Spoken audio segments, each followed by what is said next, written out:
Hey everyone, welcome back to this series of 9 videos on all aspects of your study skills. A big shout out and full credits to the team at Crash Course and Thomas Frank for creating this amazing series on study skills over there. So I can create this powerful mind map for you to actually better understand your memory, to store more information into your brain and actually do well in your exam. If you're new here, my name is Hugo. I'm a doctor and a pharmacist in New Zealand, and I'm a study coach at Study Smarter Academy. We're going to be writing a lot of stuff, scribbling a lot, and in this video, we're going to talk about how your memory actually works and how you can actually store more information inside your brain and learn better so you can actually study less and retain more information and actually regain much more free time so you can do more of what you enjoy. Now we've got lots to cover, so let's dive right into this. The first part we want to understand is that we've got all this sensory information in the world, that the things that we see, we hear, we touch, and we say, everything is coming at us. And it's an unlimited amount of information. So everything in the form of what the teacher or lecturer says to you or speaks to you, or the prescribed textbook that you're trying to read over and over again, all of this information gets shunted towards your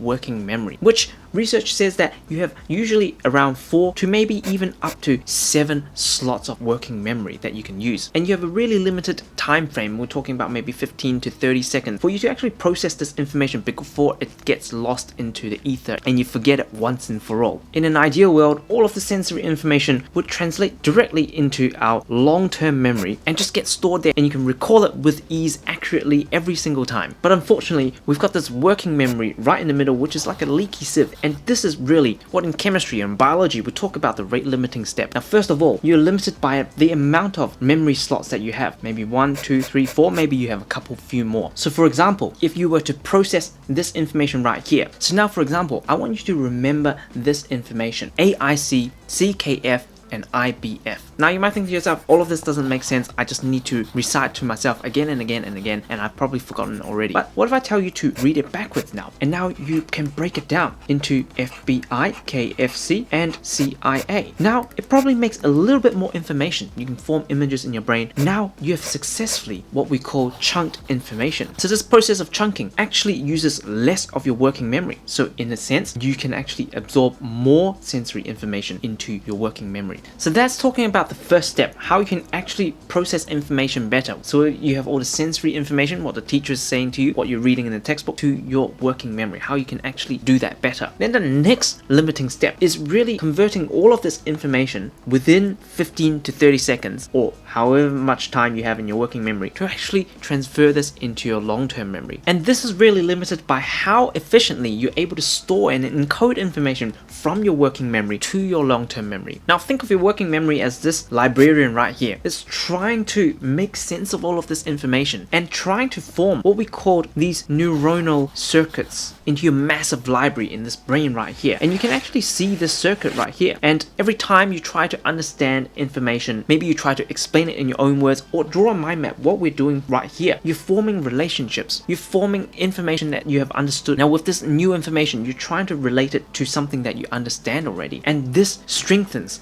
this neural circuit. And with each of these lines here is actually a single unit of our brain cells, which we called neurons, which is these little squiggly things right here. And they actually communicate with one another, and you can see this is trying to form connection with the next neuron in line. They're actually separated by a gap called synapse, and the way that they actually communicate with one another is through neurotransmitters. And the ways that these neuronal circuits form and the types of neurotransmitters that are used actually directly affect the strength of memory that is formed. All memories aren't formed the same. For example, you're sitting in history class, they're talking about 1904, and it doesn't really matter to you, but you actually remember much more emotional stuff. For example, your first breakup, you've been chased by a bear, you nearly got hit by a car. All of these form a really strong memory because of stronger neurotransmitters and stronger neuronal circuits that are formed. So you can actually manipulate your memory to actually form memories better in this storage and encoding process. So when you're trying to remember facts, for example, just chanting it out, rewriting, rereading doesn't really help because it doesn't form these strong neuronal circuits. But if you're able to relate it and form striking imageries, use bizarre images, things that aren't supposed to be together, and actually try to use this in your memory system, where I cover in the higher memory system, Dr. Hugo's image, location, and emotion system. Using these particular things improves your strength of memory when it comes to facts. But for example, if you want to store or encode concepts better, then you need to be using these higher level of learning. Then you need to be trying to form, for example, what we're doing here is